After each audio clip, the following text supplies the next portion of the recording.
on entend le mot crypto partout et ça sonne presque familier.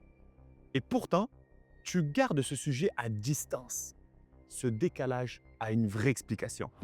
Les personnes qui ressentent une distance face à la crypto sont souvent celles qui ne prennent pas de décision à la légère.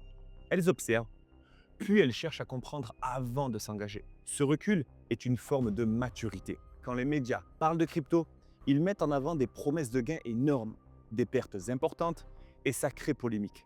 Garder une posture réfléchie et cohérente.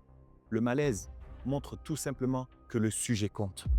Le monde va extrêmement vite et il est allé même trop vite pour moi. J'ai 38 ans.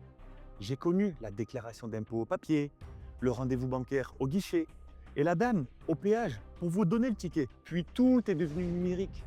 L'adaptation n'a pas été simple. Il m'est arrivé de me déplacer au guichet par sécurité plutôt que de valider sur mon application. J'avais besoin de comprendre, de me sentir à l'aise avec ce nouveau mode de fonctionnement.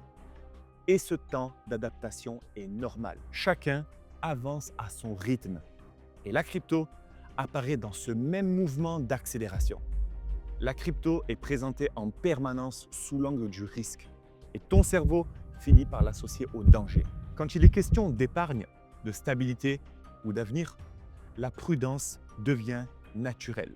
Ce n'est pas un blocage, c'est une façon de te protéger. Si le sujet est mieux expliqué, ta perception évolue d'elle-même. Des gouvernements du monde entier détiennent du Bitcoin. Et même la France. Tu le savais? Des entreprises achètent de la crypto pour l'intégrer à leur trésorerie. Et les banques françaises préparent des offres clés en main à proposer à leurs clients. Le mouvement est en cours.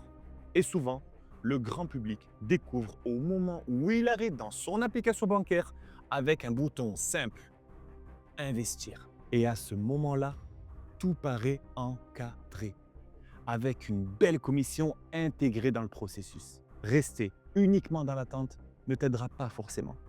Prendre le temps de comprendre te permet de ne pas subir le timing de cette opportunité.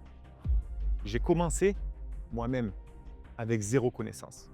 Mon parcours est rempli d'erreurs, de mauvais choix et de moments où j'aurais aimé avoir plus de repères. C'était une autre époque.